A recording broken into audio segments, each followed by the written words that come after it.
सांगेल ते सेवकांना करायचं, आणि या सेवकाला दास म्हणतात. सेवकाला दास म्हणतात. महाभारताचं युद्ध अंतिम टप्प्यात आलं होतं. पितामह भीष्म यांनी प्रतिज्ञा केली की उद्या मी पृथ्वी निष्पांडवी करेल. एक तर मी मरेल, नाही तर पांडवांना मारेल. अंतिम युद्ध करून येईल. आणि मग सकाळी उठल्यानंतर युद्धाला जाताना त्यांचे जे दोन दास होते, पितामहाचे 2 दास, ते पितामहाला तयार करायचे. त्या अंगावर कपडे, चिलखत, शस्त्र अस्त्र सगळं पितामहाच्या अंगावर घालून सुसज्ज करायचे. तर ज्या दिवशी पृथ्वी निष्पांडवी करायची होती, त्या दिवशी पितामहाला सगळे शस्त्रास्त्र चिलखत वगैरे घालून सुसज्ज केले दासाने. आणि पितामह हळूच म्हणतात की दासानो, आजपासून तुम्ही मुक्त झाले. आजपासून तुम्ही मुक्त झाले. ते 2 दास म्हणाले, पितामह तुम्ही असं का बोलायले? तर पितामह म्हणतात की आज मी निर्णायक अंतिम युद्ध करणार आहे. मी जाईल नाही तर पांडव जाईल, पण निर्णायक युद्ध. कदाचित मी उद्या नसेलही. मी तुम्हाला माझ्या दास्यत्वातून मुक्त करतो. आणि एक गोष्ट लक्षात ठेवा, भविष्यात तुम्ही कुणाचाही दास बनू नका. पितामह त्या 2 दासाला म्हणतायत की भविष्यात तुम्ही कुणाचाही दास बनू नका. का? तर दासाला स्वतःचं मन नसतं, दासाला स्वतःचं जीवन नसतं. दासा चाकर असतो. मालकाने सांगावं आणि दासानं ऐकावं. सुट्टी हवी असेल, प्रार्थना याचना करावी लागते की मालक मला सुट्टी हवी. दिली मालकाने तर ठीक आहे, नाही तर गुपचूप बसावं लागतं. एक प्रकारे बंदिस्त जीवन असतं. नोकराचं दासाचं जीवन बंदिस्त किंवा लाचार असतं म्हणलं तरी चालेल. त्याला स्वतःचं मनच नसतं. व्यवहारातलं सांगतो, व्यवहारातलं की दासाचं जीवन कसं असतं. आदरणीय अमिताभ बच्चन यांचा मर्द सिनेमात एक डायलॉग आहे. मर्द सिनेमात एक डायलॉग आहे. अमिताभ म्हणतायत कि नौकर की ऊंचाई मालिक के जूते के बराबर होती है. नौकर की ऊंचाई मालिक के जूते के बराबर होती है. अमिताभ म्हणतायत की नौकराची उंची, दासाची उंची ही मालकाच्या बुटापेक्षा जास्त नसते. नौकराची, दासाची उंची ही मालकाच्या बुटापेक्षा जास्त नसते. याचा अर्थ नौकर, दास किती मोठा असू द्या, नौकर आहेत कोणत्याही पदावर असू द्या, 2 लाख 3 लाख 4 लाख पगार आहे, नौकर आहे 3 लाख पगार आहे, 3 लाख पगार आहे, नौकर आहे 3 लाख पगार आहे, पण त्या नौकराची उंची मालकाच्या बुटापेक्षा जास्त नसते. त्याची उंची बुटापेक्षा कमीच असते. नौकर खूप पगारावर आहे, मोठा पगार आहे, मोठं पॅकेज आहे. 15 लाख 20 लाख 25 लाख 30 लाख असं मोठं पॅकेज आहे. पण तुम्ही नौकरच, पॅकेज 30 लाखाचं आहे. नौकर आहात, पॅकेज 30 लाखाचं आहे. किंवा पगार गडगंजे 3 लाख रुपये महिना आहे. नौकर आहात, 3 लाख रुपये महिना आहे. पण तुमची उंची मालकाच्या बुटापेक्षा जास्त नसते. तुमची उंची मालकाच्या बुटापेक्षा कमीच असते. हे अमिताभ बोलत आहेत. आणि वास्तव आहे, वास्तव आहे. नौकर की ऊंचाई मालिक के जूते के बराबर होती है.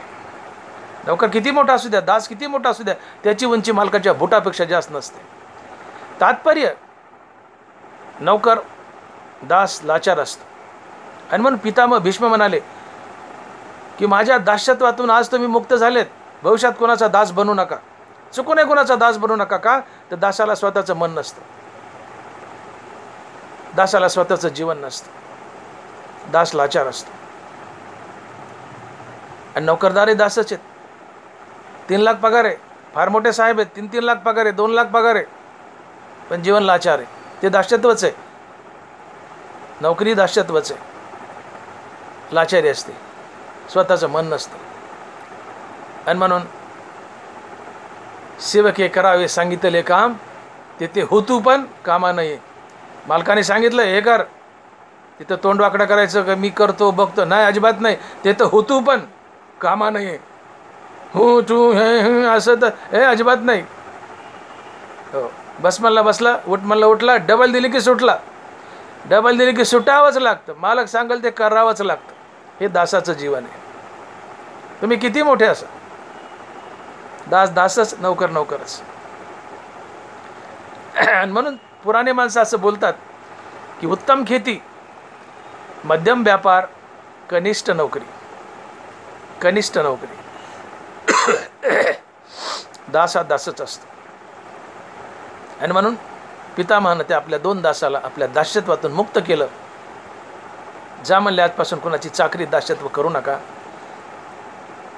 दासाचं जीवन लाचार असते, दासाला जीवन नसते, दासाला मन नसते. हां, का तर सेवके करावे सांगितले काम, ते होतू पण कामा नाही. हे दास्यत्व आहे. मारुतीराने दास्यत्व केलं भगवंताचं, प्रभू रामचंद्राचं.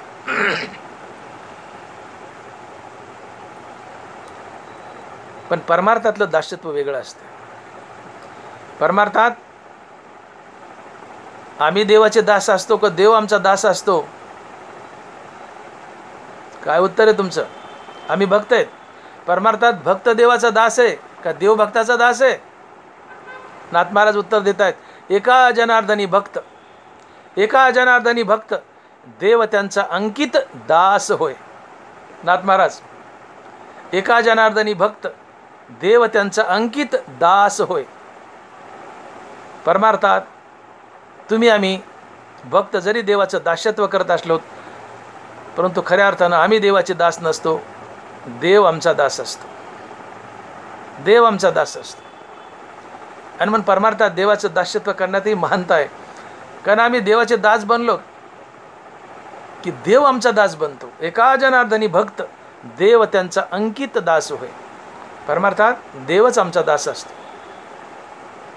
तर देवाला भक्ताची चाकरी करायला फार आवडते.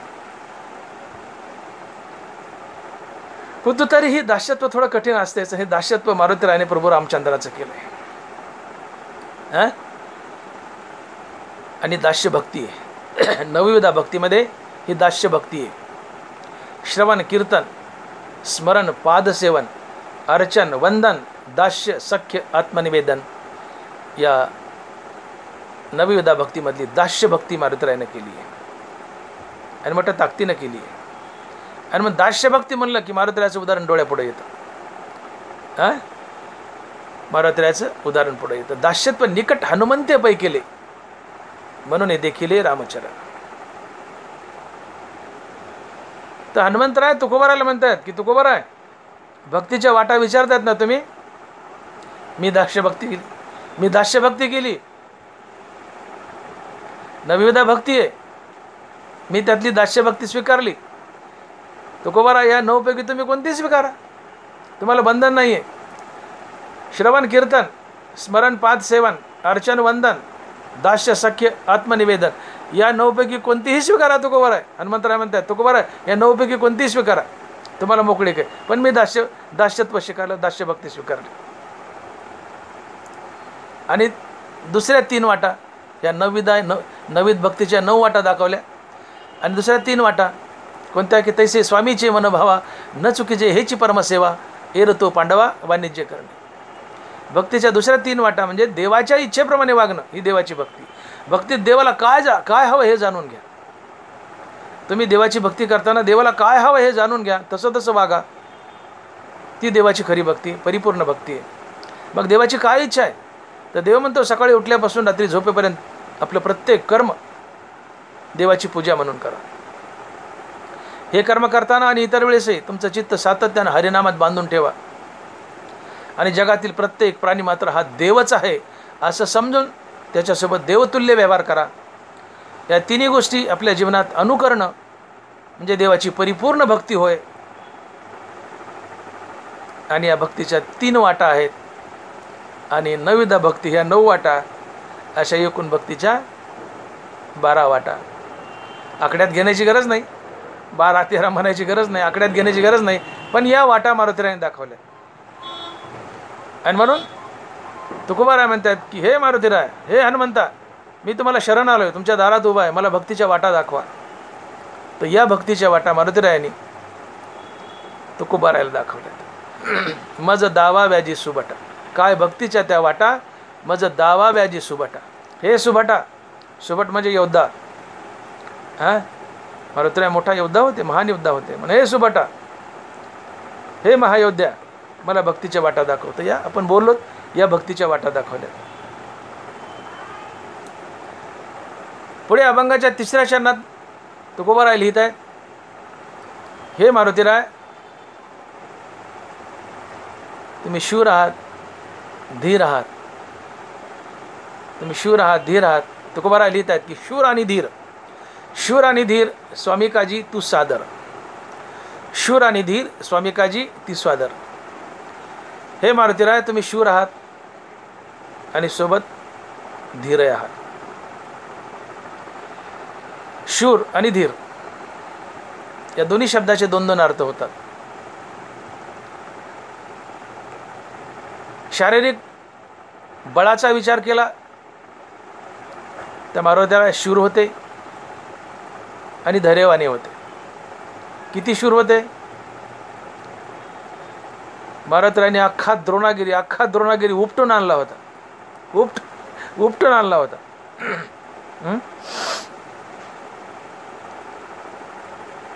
ती संजीवनी त्या वैद्याने सांगितलं लंकेतल्या की जा म्हणले संजीवनी घेऊन या. मारुतीराय गेले, ती संजीवनी कळानं अख्खा द्रोणागिरीच उचलला. काय ताकद असेल! ही शूरता आहे मारुतीरायाची. शूर आणि धीर, अख्खा द्रोणागिरी उचललाय, ही मारुतीरायाची शूरता आहे.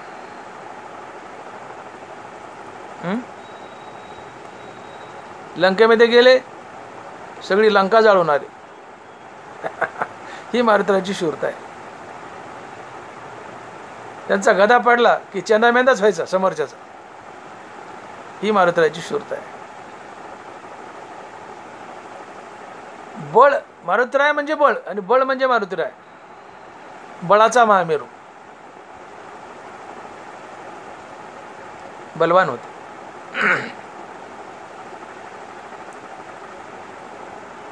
पण शूर या शब्दाचा अर्थ केवळ बळ इथपर्यंतच मर्यादित नाही. तर खरा शूर कोण? तुकोबाराय म्हणतात की शूर आणि धीर स्वामी काजी तू सादर, शूर आणि धीर स्वामी काजी तू सादर. हा तुकोबारायचा खरा शूर काय सुचवतो? शारीरिक बळ ही तर शूरता आलीच, पण तुकोबारायांना काय सुचवायचं की मारुतीराय शूर आहेत. तर तुकोबाराय शूर या शब्दाची व्याख्या सांगतायत आणि तुकोबाराय लिहित आहेत की जिंकावा संसार येणे नावे तरी शूर. जिंकावा संसार येणे नावे तरी शूर. शूर कोण? ज्यांनी संसार जिंकलाय तो शूर. जो जन्म मृत्यूच्या फेऱ्यातून बाहेर पडलाय तो शूर. जो मुक्त झालाय तो शूर. मारुतीराय शूर होते, अर्थात मारुतीरायाने संसार जिंकला होता. मारुतीराय जन्म मरणाच्या फेऱ्यातून बाहेर पडलेले होते.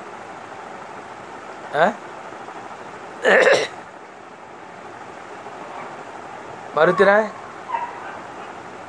7 चिरंजीवापैकी आहेत.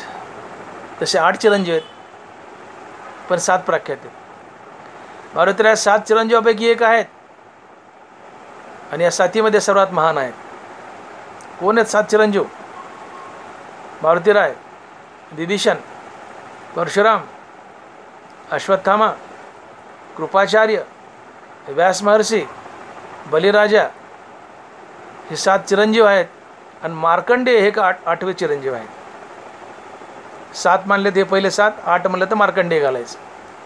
मारुतीराज चिरंजीव आहेत. चिरंजीव म्हणजे ज्याला कधी मरण येत नाही ते त्याला चिरंजीव म्हणतात. मारुतीराज चिरंजीव आहेत. कल्पाच्या अंतापर्यंत ती इथे राहणार आहेत.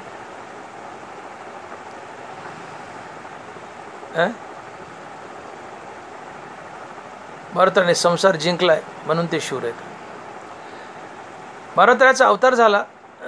मारुतीराला भूक लागली. छोटंसं बालक आईला म्हणाले, भूक लागली आई, काय खाऊ? आईने सांगितलं की सूर्य उगवल्यानंतर तुला एक लाल फळ दिसेल, ते लाल फळ खाऊन टाक. आता सूर्य उगवला, बघतायत आभाळात सूर्य आला. त्यांना लाल फळ तेच वाटलं, सूर्यच वाटलं. भरली उड्डाण, गेले सूर्याला धरायला. बालपणी गेला तो सूर्याला धरायला. हादरली ही धरणी, थरथरले आसमान, एकमुखानं बोला बोला जय जय हनुमान. दादा कोंडके. काय गाणे होते दादा कोंडकेचे, अर्थभरीत. गाण्याच्या हद्दीपर्यंत, बाकीचं जाऊ द्या, बाकीचं नाही बोलत मी, पण गाण्याच्या हद्दीपर्यंत दादा कोंडकेचे गाणे अर्थभरीत असायचे. हे अंजनीच्या सुता तुला रामाचं वरदान, एकमुखानं बोला बोला जय जय हनुमान. सुंदर गाणे होते. मारुतीराने उड्डाण भरलं आणि सूर्याला खायला गिळायला निघालेत. ही खबर इंद्राच्या कानावर गेली. इंद्राने साधा प्रयोग करून पाहिला, पण मारुतीराय आवरणा गेले. शेवटी इंद्राने वज्र फेकलं, वज्र सोडलं. वज्राचा पहार इथं हनवटीवर झाला, मानेवर झाला. मारुतीरायला चक्कर आली आणि खाली पडली. इंद्राच्या वज्राने पर्वताचे तुकडे व्हायचे. शेवटी आता मारुतीरायचं तोंड आहे, ते वज्र कुठं बसलं? या हनवटीला आणि मानेला. तिथं जखम झाली आणि मग त्यांना नाव पडलं हनुमान. त्या वज्राचा प्रहार झाला हनवटीवर आणि मानेवर, म्हणून मारुतीरायला नाव पडलं हनुमान. पण ज्यावेळेस त्यांना मूर्छा आली त्यावेळेस वायुदेव क्रोधित झाले. सगळा वायू आकर्षण करून घेतला. म्हणजे मी जीवसृष्टी नाहीशी करील, माझा मारुती नाही शुद्धीवर आला तर मी जीवसृष्टी नाहीशी करील. सगळा वायू शोषण करून घेतला. प्राणी तडफडू लागले हवेशिवाय, ऑक्सिजनशिवाय. सगळे ब्रह्मदेव महादेव इंद्र सगळे धावत धावत धावत भगवान विष्णूकडे गेले. भगवान विष्णू आले वायुदेवाकडं, विनंती केली, सोडून द्या म्हटले, तुमच्या मारुतीला काही होणार नाही म्हटले, तुमचा मारुती चिरंजीव होईल. हे भगवान विष्णूने दिलेला आशीर्वाद आहे. तुमचा मारुती चिरंजीव होईल आणि त्याचं वज्राचं अंग होईल. आणि म्हणून मारुतीरायचं नाव आहे वज्रांग, पण त्याचा शब्द पडला बजरंग. वज्र अंग, त्याचा शब्द पडला बजरंग. वज्र अंग, बजरंग. आणि म्हणून मारुतीरायचं दुसरं नाव बजरंग बी आहे.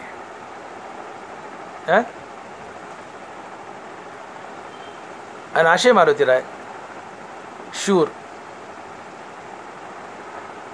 तर केवळ शारीरिक दृष्ट्या त्यांचं बळ आहे म्हणून ते शूर होते असं नाही. तर मारुतीरायने संसार जिंकलाय म्हणूनही ते शूर आहेत. का तुकोबाराय शूराची व्याख्या सांगतायत. तुकोबाराय शूराची व्याख्या सांगतायत की जिंकावा संसार येणे नावे तरी शूर. जिंकावा संसार येणे नावे तरी शूर. ज्याने संसार जिंकलाय, जो जन्ममृत्यूच्या फेऱ्यातून बाहेर पडलाय, जो मुक्त झालाय, तो शूर असतो. जिंकावा संसार येणे नावे तरी शूर. मारुतीरायने संसार जिंकलाय. ते चिरंजीव आहेत, अयोनी संभवातले आहेत, चिरंजीव आहेत. त्यांनी संसार जिंकलाय म्हणूनही मारुतीराय शूर आहेत. आणि मग तुकोबाराय म्हणतात की शूर आणि धीर स्वामी काजी तू सादर. शूर आणि धीर स्वामी काजी तू सादर. मारुतीराय तुम्ही शूर आहात, तुम्ही संसार जिंकलायत. जो भल्या भल्याला जिंकता येत नाही, जो ब्रह्मदेवाला जिंकता येत नाही. तुकोबाराय बोलतात करिता विचार तो हा दृढ संसार ब्रह्मादिका पार न उल्लंघवे सामर्थ्य. जो संसार ब्रह्मदेवाला जिंकता येत नाही तो संसार मारुतीराय तुम्ही जिंकलाय. ब्रह्मदेवाला भलं मोठं आयुष्य असेल पण ब्रह्मदेवी मरकाय. एरवी ब्रह्मपणाचे भडसे न चुकती पुनरावृत्तीचे वळसे निवट लिहायचे जैसे पोट न दुखे. ब्रह्मदेवी मरकाय, इंद्रही मरकाय. तुका म्हणे जाती पुण्यक्षय अधोगती. तुका म्हणे जाती पुण्यक्षय अधोगती. ज्या पुण्याच्या शिदोरीने स्वर्गात गेले ती इंद्र झालेत, ती पुण्याची शिदोरी संपली की येऊ लागती माघारे मृत्यू लोका. तया पुण्याची पावटी सरे सभेची इंद्रपणाची उटी उतरे आणि येऊ लागती माघारे मृत्यू लोका. पुण्याचं गाठोडं घेऊन स्वर्गात गेले, इंद्र झाले. पुण्य भोगून झालं की पुन्हा मृत्यू लोकात यावं लागतं, किडा मुंगी बनावं लागतं, इंद्रपदावरून पदच्युत व्हावं लागतं. पुण्य वापरून झालं, पुण्य क्षीण झालं, इंद्रपद जातं, मृत्यू लोकात यावं लागतं, किडा मुंगी बनावं लागतं. याला तुकोबारा म्हणतात की तुका म्हणे जाती पुण्यक्षय अधोगती. इंद्र मर काय, ब्रह्मदेव मर काय, मारुतीराय मरके नाही का? ते महादेव आहेत. हरी आणि हर, हरी आणि हर जन्म मृत्यू रहित आहेत. तेवी मरतीय जीवा करी अमर जे आहे. हे दोघंही हरी आणि हर तेवी मरतीय जीवा करी अमर जे आहेत. मरक्या जीवात ते अमर आहेत, जन्म मृत्यू रहित आहेत. आणि जो जन्म मृत्यू रहित आहेत, ज्याने जन्म मृत्यूवर विजय मिळवला आहे तो खरा शूर असतो, तो खरा शूर असतो. ज्याने संसार जिंकलाय अर्थात जन्म मृत्यूवर विजय मिळवला आहे तो खरा शूर आहे. म्हणून महाराज म्हणतात की जिंकावा संसार येणे नावे तरी शूर. जिंकावा संसार येणे नावे तरी शूर. आणि म्हणून मारुतीराय शूर आहेत आणि मारुतीराय धीर आहेत. शूर आणि धीर स्वामी काजी तू सादर. शूर आहेत, धीर आहेत अर्थात धैर्यवान आहेत,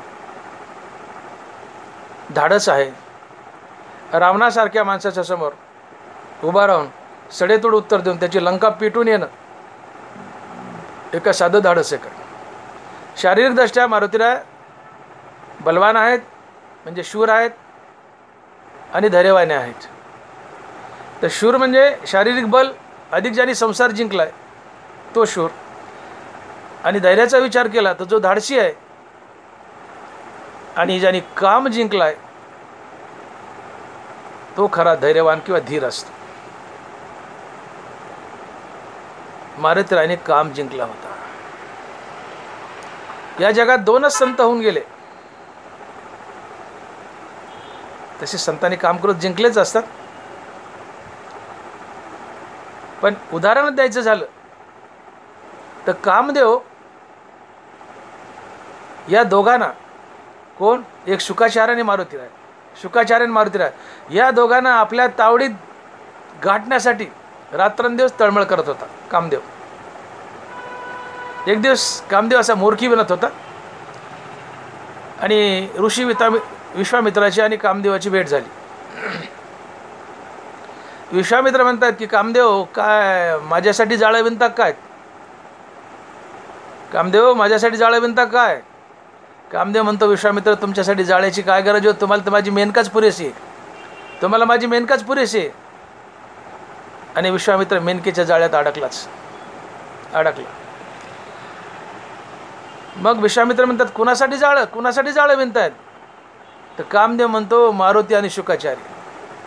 मारुती आणि शुकाचार्य माझ्या तडाख्यात सापडत नाहीत, त्यांच्यासाठी मी कामाचं जाळं विणतोय. आणि शेवटपर्यंत मारुती आणि शुकाचार्य या कामदेवाच्या कामाच्या जाळ्यात नाहीच सापडे. आणि म्हणून जो काम जिंकतो तो खरा धीर असतो, तो खरा धीर. शूर आणि धीर स्वामी काजी तू सादर. काम जिंकलंय, कामाने भल्या भल्याची फजिती केली. ब्रह्मदेव, पराशर, इंद्र, चंद्र, नारद या कामाने भल्या भल्याची फजिती केली. ब्रह्मदेव मज कामाचे निघाये ब्रह्मा कन्येशी धरू जाय. काय म्हणतात तुकोबार आहे? मज कामाचे निघाये ब्रह्मा कन्येशी धरू जाय. ब्रह्मदेव आपल्या स्वतःच्या मुलीच्याच मागे धावला.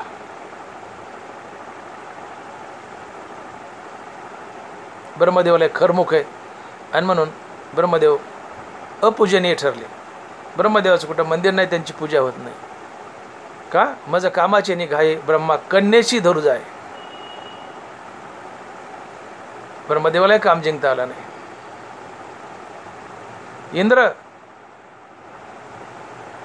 इंद्रा पडली भग, चंद्र झाला काळा, नारद चुकला चाळा भजनाचा. इंद्र तर अहिल्याकडे गेला पण त्याला भग पडली. भोकं पडले अंगाला, चंद्रही काळा झाला. नारद चुकला चाळा भजनाचा, नारदची नारदी. आणि मग तुकोबाराय देवाकडे प्रार्थना करतात की दुर्बुद्धी ते मना कदा न उपजो नारायणा. ही दुर्बुद्धी आहे. काम वासना, परस्त्री, परद्रव्य करणारीचा अभिलाष, ही दुर्बुद्धी आहे. देव मला ही दुर्बुद्धी होऊ देऊ नको. तुकोबाराय प्रार्थना करतात देवाकडे, दुर्बुद्धी ते मना कदा न उपजो नारायणा. ही दुर्बुद्धी ब्रह्मदेवाला झाली, इंद्राला झाली, चंद्राला झाली, नारदाला झाली. देवा ती मला होऊ देऊ नको. इंद्रा पडली भगत, चंद्र झाला काळा, नारद चुकला चाळा भजनाचा. ही कामाची दुर्बुद्धी पराशराला झाली. पराशर ऋषी होते, पण नावेतून प्रवास करताना ती नावाडी होती मत्स्यगंधा नावाची मुलगी. पुढे तिचं नाव सत्यवती होतं. ही मत्स्यगंधा कोळ्याची मुलगी, तिच्या अंगाचा माशासारखा वास यायचा म्हणून तिला मत्स्यगंधा म्हणतात. नावेत जाताना हे पराशर ऋषी या मत्स्यगंधेवर भाळले. तिच्या अंगाचा माशासारखा वास येतोय तरी तिच्यावर भाळले. रूपवान होती, देखणी होती. ती पुढे माता सत्यवती झाली. पितामह भीष्माचार्याची सावत्राई होती.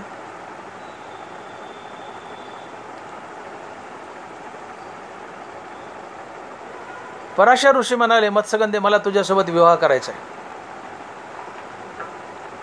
मत्स्यगंधा नको म्हणाली, पण ऐकेनात. शेवटी विवाह केला, नावेतच विवाह केला. पराशर ऋषी म्हणतात, आता मला तुझा भोग घ्यायचा आहे. तू माझी पत्नी हक्कानं, मला तुझा भोग घ्यायचा आहे. मत्स्यगंधा म्हणते, स्वामी आपण पाण्यात आहोत, नाव पाण्यात आहे, आपण पाण्यात आहोत. पाण्यात भोग घेणं हे पाप आहे. पाण्यात भोग घेणं पाप आहे. पराशर म्हणतात, एवढंच ना, मंत्रविद्येने ती नाव 15 फूट उंच उचलली पाण्यापासून. बाप.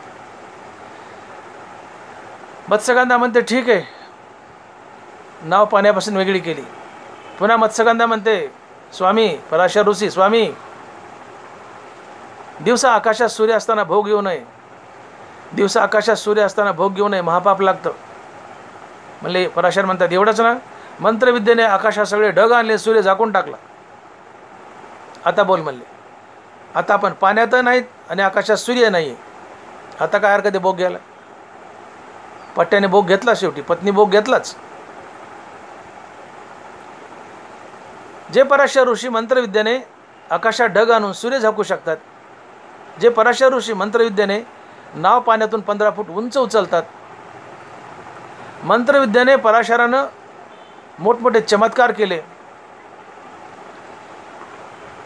पण मंत्रविद्येने पराशराला आपला काम दाबता आला नाही.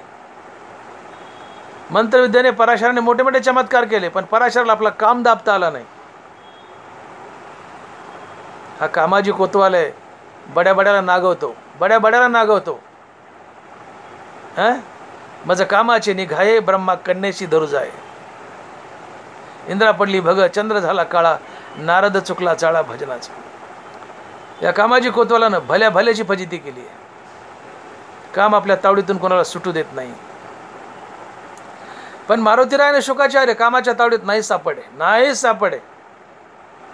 परेशान झाला कामदेव. कामदेव परेशान झाला, पण मारुतीराय आणि शुकाचार्य या कामाच्या तावडीत नाही सापडे. आणि मग ज्यांनी काम जिंकलाय तो धीर आहे. ज्यांनी काळ जिंकलाय तो शूर आहे. ज्यांनी काम जिंकलाय तो धीर आहे. जो काळाला खातो तो संत असतो, काळ ज्याला खातो तो साधारण जीव असतो. वाक्य नीट आहे का? जो काळाला खातो तो संत असतो आणि काळ ज्याला खातो तो साधारण जीव असतो. मारुतीराय काळाला खात होते. अहो सूर्याला गिळतात म्हणजे काळाची काय कथा आहे. मारुतीराय संत होते. संत काळाला खातो. जो काळाला खातो तो संत असतो, काळ ज्याला खातो तो साधारण जीव असतो. मारुतीराय काळाला खात होते. तुका म्हणे आता आम्ही मुक्तीचे माता. एक पाय यमाच्या टाळक्यावर आणि दुसरा पाय वैकुंठात. हे संत असतं. मारुतीरायनं काळ जिंकलाय म्हणून ते शूर आहेत, मारुतीरायानं काम जिंकलाय म्हणून ते धीर आहेत. आणि म्हणून महाराज लिहितात की शूर आणि धीर स्वामी काजी तू सादर, शूर आणि धीर स्वामी काजी तू सादर. मारुतीरायाच्या मुखात नित्य रामनाम होतं, आणि ज्याच्या मुखात नित्य रामनाम आहे काय फायदा होतो? राम म्हणता काम क्रोधाचे दहन, होय अभिमान देशोधडी. राम म्हणता काम क्रोधाचे दहन, होय अभिमान देशोधडी. मारुतीराय रामदूत होते, रामदास होते, रामभक्त होते. मुखात नित्य प्रभू श्रीरामाचं नाव होतं. जय श्रीराम किंवा मारली उडी, जय श्रीराम. मारुतीरायाच्या तोंडात नित्य भगवान श्रीरामाचं नाव, आणि ज्याच्या मुखात नित्य भगवान श्रीरामाचं नाव आहे फायदा काय? राम म्हणता काम क्रोधाचे दहन, होय अभिमान देशोधडी. राम नामानं काम क्रोध जळून जातात, जळून जातात. मीराबाई राजाची मुलगी, तिच्या घरी एक दासी होती. दासीचा पुत्र मीराबाईवर भाळला. दासीचा पुत्र मीराबाईवर भाळला आणि आईकडे हट्ट केला, म्हणले मला मीराबाईसोबत लग्न करायचं, मला मीराबाईसोबत लग्न करायचं. अमरण उपोषण. ते पोरगं बसलं उपोषणाला. 2 दिवस झाले, 3 दिवस झाले, मारायला टेकलं, अन्नपाणी वर्ष केलं. नावेला जाऊन दासीने जाऊन सांगितलं मीराबाईला की पोराने असा हट्ट धरला आणि तुमच्याशी लग्न करायचं म्हणते आणि उपोषणाला बसले, अन्नपाणी घेणं. मीराबाई म्हणले त्याला घेऊन ये माझ्याकडे, आपण करू लग्न. दासी हपकलीच, म्हणले आण तुला काय करायचं आण म्हणले. ती घेऊन आली दुसऱ्या दिवशी. म्हणले का रे बाळ, तुला माझ्यासोबत लग्न करायचं का? मीराबाईने विचारलं. ते म्हणतं हो. म्हणले ठीक आहे आपण करू लग्न, पण म्हणले एक माझी आठ आहे, आजपासून महिनाभर तू सारखं राम राम म्हणायचं, महिन्याने आपण लग्न करू. ते म्हणतं ठीक आहे. आज सुपारी फुटली, सुपारी फुटल्या महिन्याने तारीख असते, 2 महिने तारीख असते. आज सुपारी फुटली असं करीत धरतो, महिन्याने लग्न गेलं, चाललं उड्या मारीत. पण म्हणले याद राख मी काय सांगितलंय, महिनाभर सारखं राम राम म्हण आणि महिन्याने ये, थांबू नको. ते म्हणलं म्हणतो काय काय त्यात का कष्ट आहेत का? म्हटलं म्हणाल म्हणले मी. ते गेलं उड्या मारीत, जेवण केलं, सगळं केलं, राम राम म्हणायला. 1 महिन्याने परत आलं आणि मीराबाईला म्हणलं मला राखी बांधा. मीराबाईला म्हणलं मला राखी बांधा. मीराबाई म्हणली काय म्हणतो? हो म्हणले मला राखी बांधा. म्हणले का रे? म्हणले रामनामाने माझा काम जळाला, मला तुमच्यात बहीण दिसायली. रामनामानं माझा काम जळाला, मला तुमच्यात बहीण दिसायली. म्हणले मीराबाई लग्न नको आता, रामनामानं काम जळतो. राम म्हणता काम क्रोधाचे दान, होय अभिमान देशोधडी. कानोबार आहे. मारुतीरायाच्या मुखात नित्य रामनाम होतं, त्यांनी काम जिंकला होता, काम जाळला होता. नित्य रामनाम घ्या, काम जळतं. तू का म्हणे दे भरीला विठ्ठले, काम क्रोध केले घर रीते. रामनामानं काम जळतं. संत रामनाम घेतात, नित्य रामनाम घेतात, म्हणून काम जाळतात. मारुतीरायाने काम जाळला म्हणून धीर. मारुतीरायाने काम जिंकला म्हणून धीर, आणि मारुतीरायाने काळ जिंकला म्हणून वीर. हा मुद्दा लक्षात घ्या. शारीरिकदृष्ट्या ते बलवान होते म्हणून शूर आहेत, वीर आहेत, धैर्यवान आहेत म्हणून धीर आहेत, हा एक अर्थ आहे. पण खरा अर्थ तुकोबारायण जो अपेक्षित आहे, जिंकावा संसार येणे नावे तरी शूर, या भूमिकेवरून जर याचा अर्थ काढला या चरणाचा, शूर आणि धीरचा, तर मारुतीरायाने काळ जिंकला म्हणून ते शूर, आणि मारुतीरायाने काम जिंकला म्हणून ते धीर. मारुतीरायाने काळ जिंकला म्हणून ते शूर, मारुतीरायाने काम जिंकला म्हणून ते धीर. आणि म्हणून महाराज म्हणतात की शूर आणि धीर स्वामी काजी तू सादर. हे मारुतीराय, तुम्ही शूर आहात, धीर आहात आणि स्वामी काजी तत्पर आहात. स्वामी काज गुरुभक्ती, पितृवचन सेवापती, या 4 गोष्टी म्हणजे भगवान विष्णूची महापूजा. हेची विष्णूची महापूजा, अनुभव नाही तुझ्या. स्वामी काज आपण बोललो की सेवके करावे सांगितले काम, ते हुतू पण कामा नाही. मालक सांगेल ते प्रत्येक काम करायचं. आपल्या स्वामीची आज्ञा, स्वामीचं कुठलंही काम ही देवाची पूजा म्हणून करा. ही भगवान विष्णूची महापूजा आहे. स्वामिकाच गुरुभक्ती, शिष्यानं गुरुची भक्ती करावी, मुलानं वडिलाचं वचन पाळावं आणि पत्नीने पतीची सेवा करावी. या 4 गोष्टी, स्वामिकाच गुरुभक्ती, पितृवचन सेवापती, या 4 गोष्टी केल्या ती भगवान विष्णूची साक्षात महापूजा आहे. मारुतीराय स्वामिकाच अर्थात प्रभू रामचंद्राचं कुठलंही काम तत्पर, तत्पर म्हणजे तत्पर एका क्षणात करून यायचे. का तर स्वामीचं काम करणं ही साक्षात महाविष्णूची पूजा आहे. हा एक संदेश मारुतीरायाने आम्हाला दिला आहे. आणि म्हणून प्रभू रामचंद्रानं सांगितलेलं प्रत्येक काम मारुतीराय तात्काळ करून यायचे. का तर स्वामीचं काम करणं ही साक्षात महाविष्णूची पूजा आहे. हा एक मारुतीरायाने दिलेला फार मोठा संदेश आहे. आणि म्हणून तुम्ही आम्ही आपल्या स्वामीचं, आपल्या मालकाचं काम देवाची पूजा म्हणून करा, मन लावून करा, इमानदारीने करा. ही भगवान विष्णूची महापूजा आहे. आणि अशा कोटीतील आमचे मारुतीराय स्वामी काजात तत्पर होते. हनुमंत तुकोबाराय म्हणतात की शूर आणि धीर स्वामी काजी तू सादर. आणि शेवटच्या चरणात म्हणतात की तुका म्हणे रुद्रा अंजनीच्या कुमारा. तुका म्हणे रुद्रा अंजनीच्या कुमारा. हे रुद्रा मारुतीराय, तुम्ही रुद्राचे अवतार आहात पण अंजनीचे कुमार आहात. आणि म्हणून तुका म्हणे रुद्रा अंजनीच्या कुमारा. आणि मग सुरुवातीला आपण बोलून गेलो की मारुतीराय हा रुद्राचा अर्थात भगवान शंकराचा अवतार आहे. भगवान दशरथाला मूलबाळ नव्हतं. एकदा स्वर्गात गेल्यानंतर इंद्राची मदत केली होती, राक्षस मारले होते. म्हणून इंद्र प्रसन्न होता, बृहस्पती प्रसन्न झाले आणि म्हणाले दशरथ राजा काय मागायचं मागा. राजा दशरथजी म्हणाले की बृहस्पती महाराज मला मूलबाळ नाही, मूलबाळ व्हावा असा आशीर्वाद द्या. बृहस्पती म्हणाले जा पुत्र कामेष्टी यज्ञ करा. राजा दशरथ तुम्हाला मुलगा होईल. पण तो पुत्र कामेष्टी यज्ञ तुम्ही विभांडक ऋषीचा जो मुलगा आहे ऋषीशृंगी, विभांडक ऋषीचा मुलगा ऋषीशृंगी याच्या हातानं करा. दशरथ राजा आले, त्या ऋषीशृंगीला बोलून घेतलं, त्याच्या हाताने पुत्र कामेष्टी यज्ञ केला, सुंदर यज्ञ केला. यज्ञदेवता प्रसन्न झाली, यज्ञातून बाहेर आली, सोबत एक पसाय पिंड अर्थात प्रसाद घेऊन आली यज्ञदेवता. तो प्रसाद ऋषीशृंगीच्या हातात दिला आणि ऋषीशृंगीला सांगितलं की पटकन राण्यांना खाऊ घाला. ऋषीशृंगीने वशिष्ठ ऋषीच्या हातात दिला. वशिष्ठ ऋषीने वरचा भाग, या पिंडाचा वरचा भाग काढला, थोरल्या राणीला कौशल्या मातेला दिला, मधला सुमित्रा मातेला दिला आणि खालचा जो होता शेवटचा तो कैकेयी मातेला दिला. कैकेयी माता रुसली. राजाची लाडकी होती, दशरथ राजाची, दिसायला सुंदर होती, हट्ट करायच्या कैकेयी माता. पण शेवटी मला भाग का दिला म्हणून कैकेयी मातेला राग आला, रुसून बसल्या. पण यज्ञपुरुषाने सांगितलं की हा पिंड राण्यांना लवकर खायला घाला, नान्यता विघ्न येईल. आणि विघ्न आलंच. घार आली घार आली आणि कैकेयी मातेच्या हातातला हा पिंड हिसकावून घेतला आणि घार पडून गेली. आता तिकडे अंजनी माता तपश्चर्या करत बसल्या होत्या भगवान शंकराच्या नावाचे.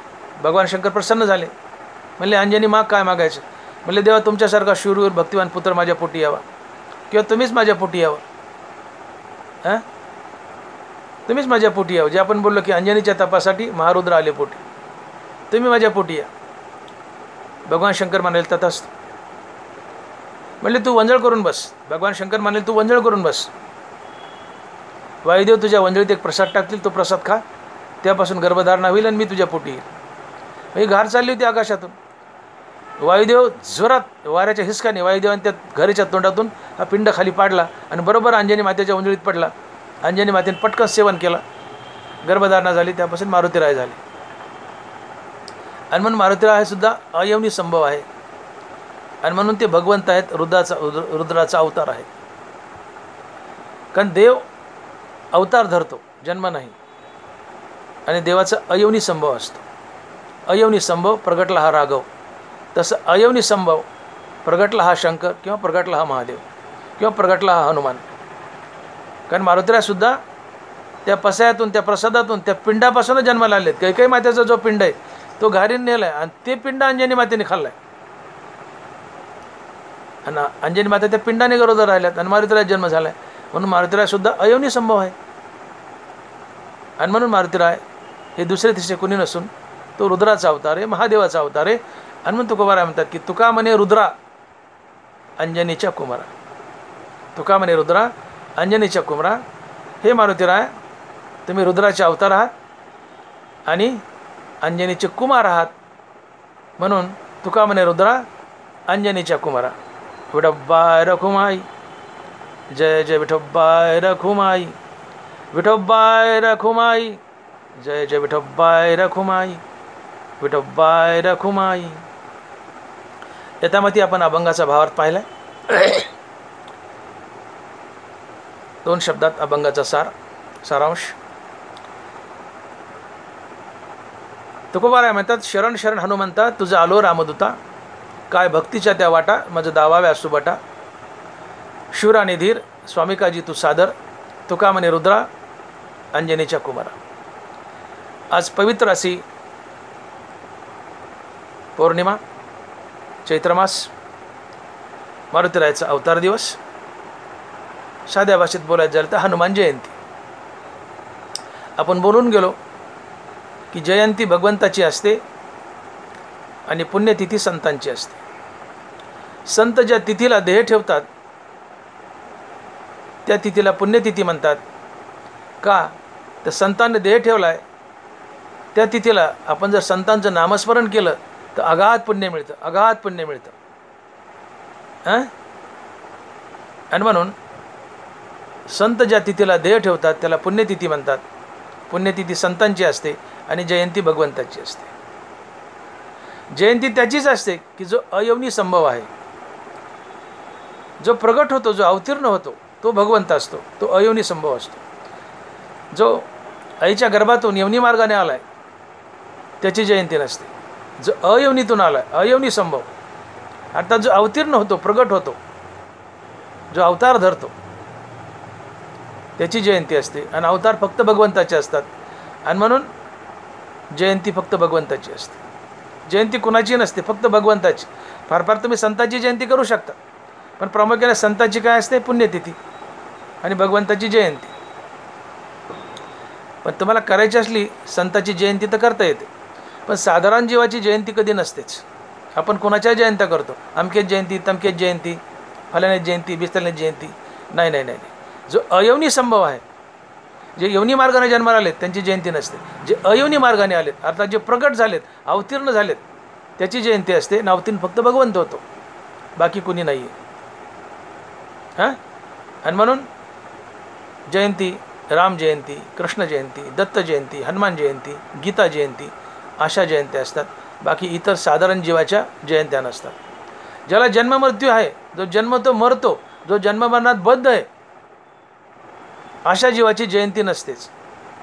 जो जन्ममरणातीत आहे, जो जन्ममरणाच्या पलीकडचा आहे, ज्याला जन्म नाही, ज्याला मरण नाही, फक्त त्याची जयंती असते. आणि ज्याला जन्म नाही, मरण नाही असं फक्त भगवंत आहे. हां, आणि म्हणून जयंती फक्त भगवंताची असते, इतर कोणाची नाही. आणि मग मारुतीराय संत आहेत, मारुतीराय रुद्र अर्थात शंकर आहेत, शंकराचा अवतार आहेत म्हणून मारुतीराय शंकर आहेत. आणि शंकर हे नारायण आहेत, नारायण हे शंकर आहेत. हरिहरा भेद नाही नका करू वाद. आणि म्हणून एक प्रकारे मारुतीराय साक्षात नारायण आहेत, साक्षात महादेव आहेत. आणि म्हणून मारुतीरायाची आज जयंती, ज्याला आपण हनुमान जयंती म्हणतो, मारुतीरायाचा प्रगट दिन किंवा अवतार दिवस आहे म्हणलं चालतं. चैत्रमास, पौर्णिमा, ही हनुमान जयंती. या पवित्र दिनी मारुतीरायाची सेवा करण्यासाठी आपण निवडलेला अभंग, आणि तो म्हणजे शरण शरण हनुमंता तुझा आलो रामदूता, काय भक्तीच्या त्या वाटा माझं दाव्या सुबटा. तुकोबाराय मारुतीरायाच्या दारात उभे आहेत आणि मारुतीराय तुकोबाराय मारुतीरायाला म्हणतात की हे मारुतीराय, मला भक्तीच्या वाटा दाखवा, मी तुम्हाला शरण आलो आहे. तुकोबाराय मारुतीरायाच्या दारात उभे आहेत आणि मारुतीराय तुकोबाराय म्हणतात की हे हे हे हे मारुतीराय, मला भक्तीच्या वाटा दाखवा. आणि मग मारुतीरायाने तुकोबारायला भक्तीच्या वाटा दाखवल्यात. आपण बोललो की सकाळी उठल्यापासून रात्री झोपेपर्यंत आपलं प्रत्येक कर्म देवाची पूजा म्हणून करा. हे कर्म करताना आणि इतर वेळेस आपलं चित्त सातत्यानं हरिनामात बांधून ठेवा आणि जगातील प्रत्येक प्राणीमात्र हा देवच आहे असं समजून त्याच्यासोबत देवतुल्य व्यवहार करा. ही भक्तीचे वाट आहे किंवा या भक्तीच्या वाटा आहेत.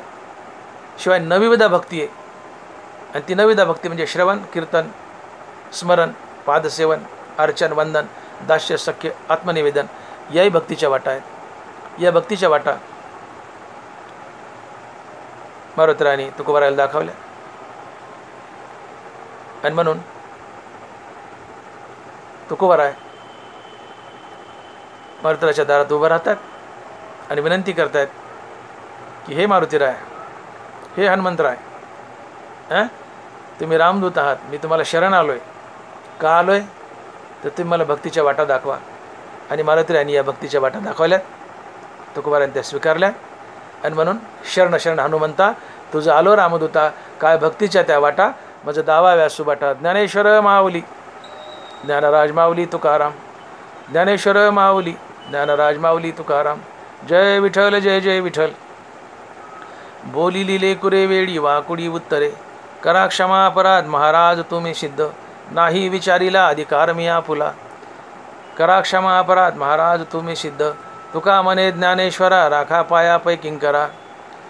करा क्षमा अपराध महाराज तुम्ही सिद्ध, ज्ञानदेव तुकाराम ज्ञानदेव तुकाराम. तुकाराम तुकाराम तुकाराम तुकाराम तुकाराम तुकाराम तुकाराम तुकाराम तुकाराम तुकाराम तुकाराम तुकाराम तुकाराम.